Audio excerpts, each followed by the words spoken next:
This episode is sponsored by ZocDoc. Have you been putting off a doctor's appointment or need a dentist and you don't know where to start? We've definitely been there, and that's why we use ZocDoc.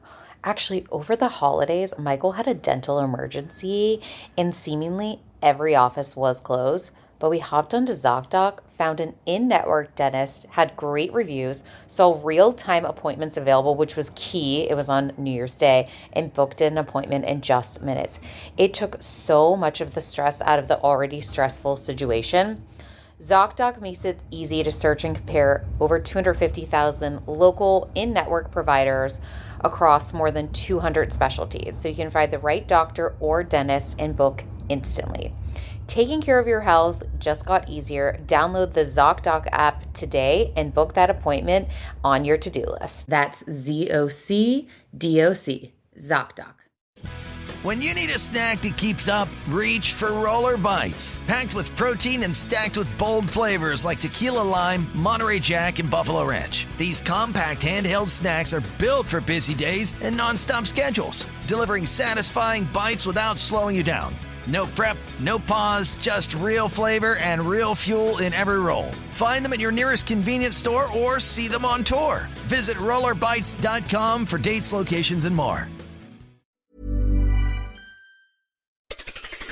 It's Saturday, 22nd of August. I'm Jamie East, and this was a week that saw Andy Burnham introduce more new policies. Donald Trump struggled to make progress with Iran, Moscow threatened the UK over support for Ukraine, and tributes to tragic TV star Hayden Panettiere. Grab a cup of something hot, put up your feet, and get up to speed on the 7 biggest stories of the week. This is the Standout 7 from the Smart 7. It's news, But not the news. There are less than 2 weeks to go before the Commons gets back to work after their summer break, and Prime Minister Andy Burnham has to face down the opposition and provide detailed plans for his new government. In the meantime, though, the PM has continued to fire out all kinds of new proposals, big and small, aimed at making life in the UK a little bit easier. Tuesday saw Burnham on the buses as he announced that the government will provide free 24-hour bus travel for disabled pass holders starting in April. I just want to make life that little bit better for people. It won't always be the big things, because obviously things are tight, money is tight, but where I can do something to take that little bit of pressure off, to give people a bit more freedom and the ability to save a few pounds every week, I will do it. I will always do it. He also announced that the government is taking control of the West Midlands bus services after private operator National Express indicated it would leave the market. And while these may seem like small changes, Work and Pensions Minister Lillian Greenwood says the change on travel rules will make a big difference. What we're doing now is saying across the whole of England, disabled people with a concessionary pass should be able to use it 24/7. We know how important buses are. We think it's the right thing to do. The PM returned to one of the early themes of his premiership on Wednesday, launching a campaign aimed at ending rough sleeping. He announced new plans for emergency accommodation and an improvement in healthcare plans for the homeless as part of a more than £400 million package intended to get people off the street by Christmas. In this country, I don't think, in this day and age, anybody should be forced to sleep rough. And actually, when you do leave people sleeping rough, it can often cost more to the state. It's just the right thing to do. Burnham has also pledged to give 15% of his Prime Minister's salary to tackle homelessness in an interview with The Big Issue. Liam Robinson is the Labour leader of Liverpool City Council, and he says that it's crucial that there's also an increase in the level of social housing and an investment in building more homes quickly. The key component to this being a long-term solution is making sure we build more houses, and particularly more social houses, which as a country we've not been doing anywhere near enough. UK inflation rose to 2.9% in July, according to figures released by the Office of National Statistics on Wednesday. The increases were driven by energy prices and the impact of the war in Iran, although there was some good news as food price inflation slowed to just 1.3%. With energy costs back in the headlines, it was a good day for the Tories to hold a press conference focusing on the cost of energy and their campaign against the UK's net zero policy. Tory Shadow Energy Secretary Claire Coutinho says expensive green energy is no good. There is simply no such thing as a high-growth, low-energy country. And as our electricity has got cleaner, it's also got more expensive. We are using less of it just as the rest of the world is using more. Prime Minister Andy Burnham was out visiting a waste dump on Thursday as the government looks to crack down on illegal dumping. 3 new sites are to be cleaned up in Kent, Surrey and Bradford, and the National Crime Agency will be brought in to track down the gangs behind the dumping. He also had to deal with controversy sparked by a new information booklet for asylum seekers that explicitly outlines the fact that rape, harassment and domestic abuse are illegal in the UK. As a government, we have a very clear principle. If you break UK law, you will be removed from the country. So it follows that if we're taking this approach, it's made explicitly clear what the UK law is and what the societal norms of the UK are. The Tories and Reform have been appalled by the booklet, with Reform suggesting that it shows the government knows asylum seekers are a menace. Former Safeguarding Minister Jess Phillips says it's just simple common sense. This is just one example of a preventative measure. I understand people are interested because it's asylum seekers. At the exact same time, the Home Office ran a multi-million pound scheme for men across the entirety of the country.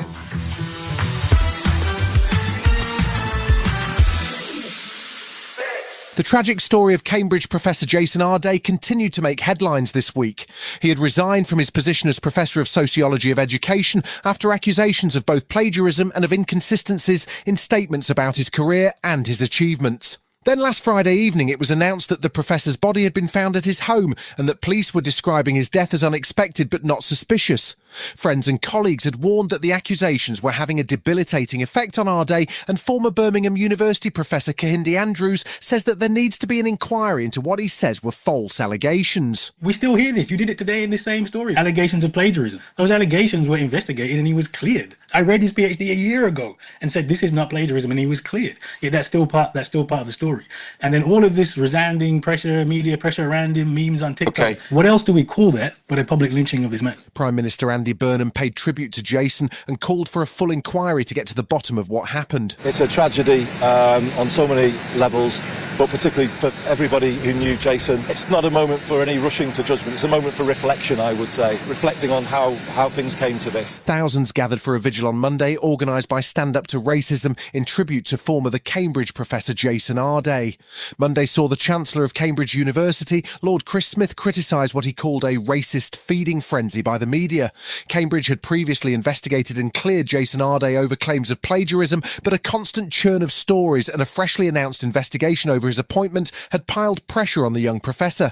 90,000 people have now signed a petition calling for an inquiry into media coverage of Arday, and head of the Good Law Project Joylon Morham said the media have questions to answer. This was a racist attack on a working class black man, and I think everyone who has carried an irresponsible story should be considering their position.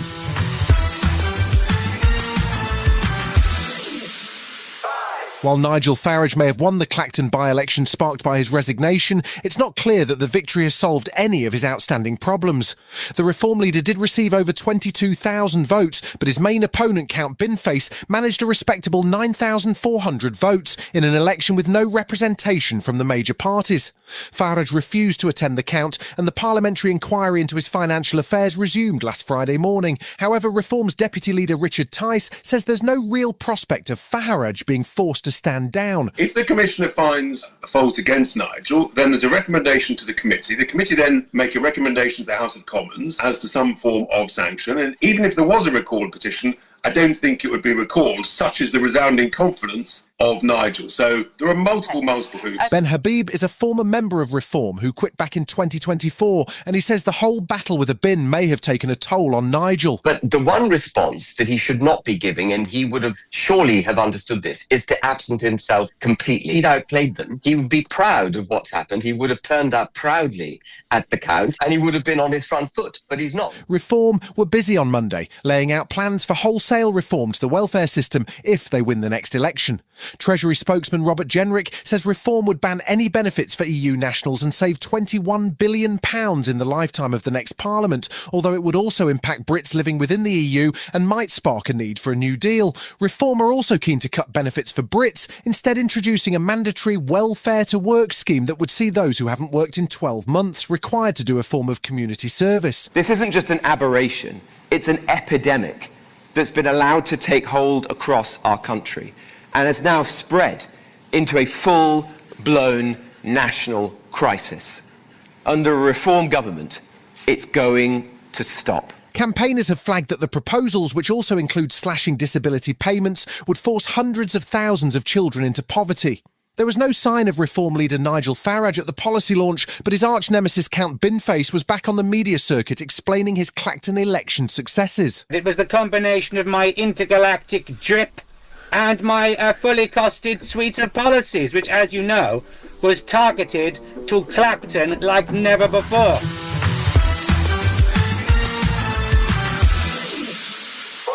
Monday saw Donald Trump's peace deal with Iran elapse after 60 days without any progress on peace and a stop-start bombing campaign that seems to have fizzled out. Trump's son-in-law Jared Kushner was in the Middle East, acting once again as America's envoy as he met with both Hamas leaders and Israeli Prime Minister Netanyahu. Kushner was trying to salvage Trump's Board of Peace plan, which was supposed to bring an end to conflict in Gaza, see Hamas disarm and Israel withdraw. That 15-point plan was flatly rejected by Israel, but Kushner appears to believe a deal could still be done.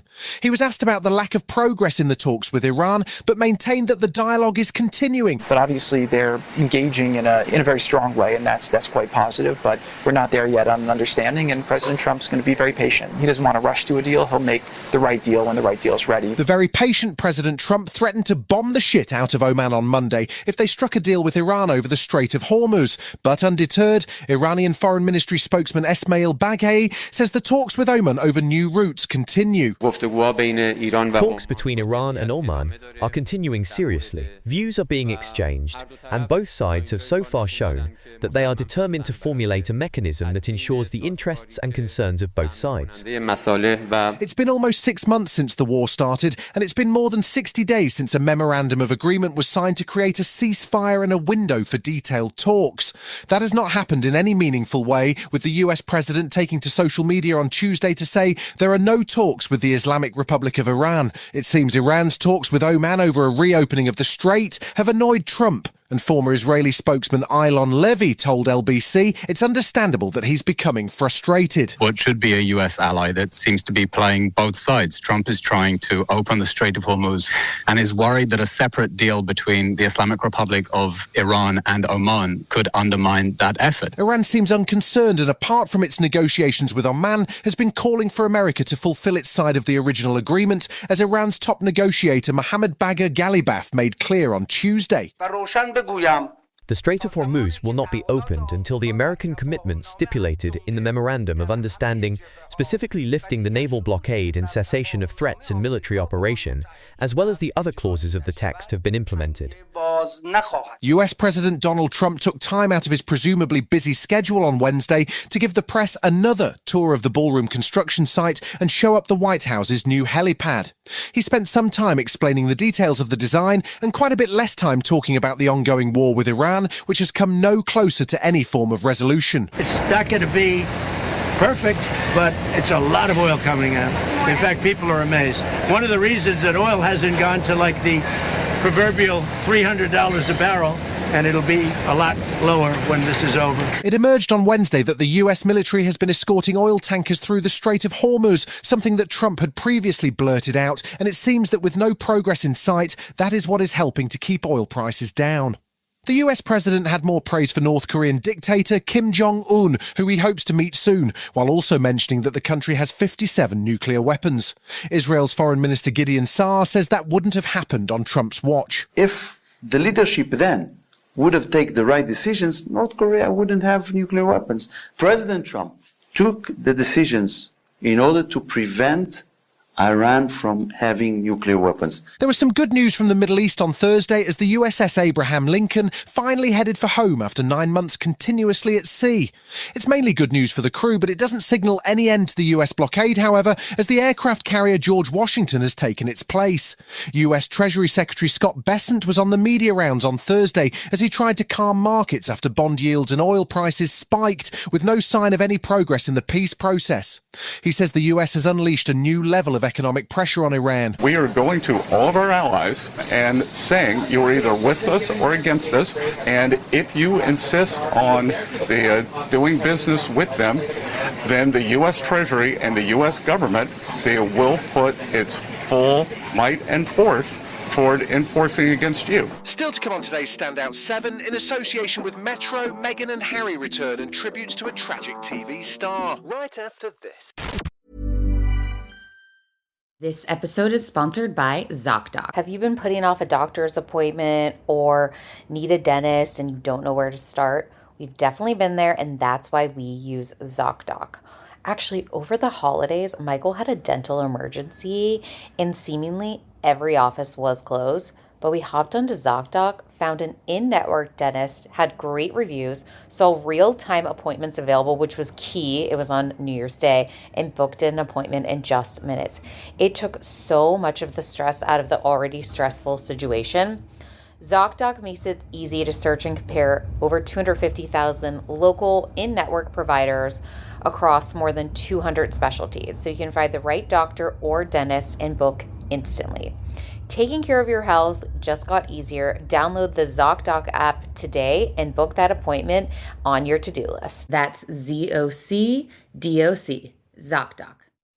Fuel your hustle with protein-packed, flavor-stacked Roller Bites. These compact handheld snacks deliver bold taste and real protein, so you can stay full, focused, and moving. No mess, no slowdown. Big flavor, clean fuel, and the kind of bite that just works. From long days to late nights, Roller Bites are ready when you need them in flavors like Tequila Lime, Monterey Jack, and Buffalo Ranch. Grab them in your nearest convenience store or catch them on tour. Visit rollerbites.com for dates, locations, and more. Welcome back. This week has seen dozens killed in Ukraine by Russian strikes, with President Zelensky vowing revenge with strikes of his own.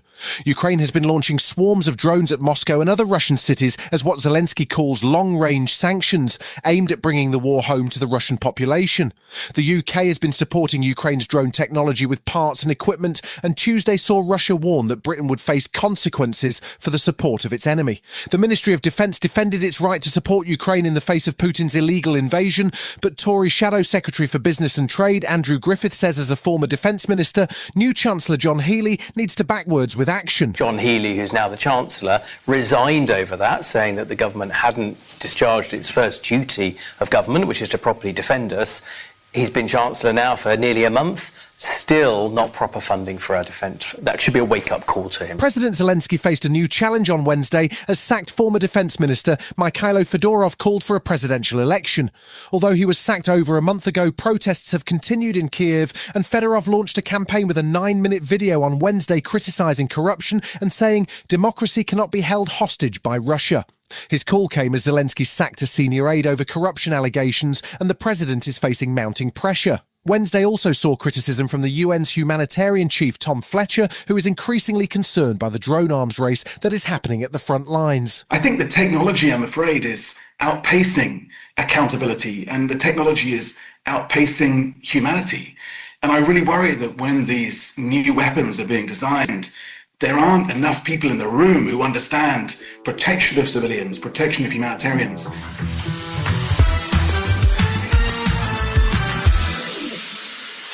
Tabloid news editors have presumably been high-fiving each other this week with the news that Meghan and Harry are set to move back to the UK. The duo, along with children Archie and Lilibet, are set to take up residence in what's being called a private non-royal residence outside of London. The duo are still technically the Duke and Duchess of Sussex, but gave up their royal roles when they headed off to California 6 years ago. Now that the kids are of school age, they're coming home, but it's not clear what's been decided about the hotly contested security arrangements. PM Andy Burnham was definitely not getting involved, however. This is a private matter. It's a matter for Harry and for Meghan, and we wish them well in the move that they're making.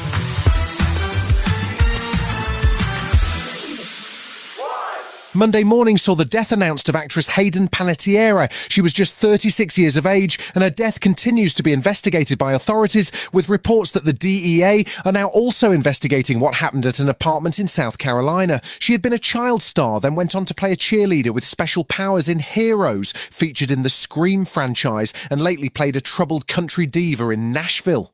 She wrote about her struggles with depression in her recent autobiography, This Is Me, A Reckoning.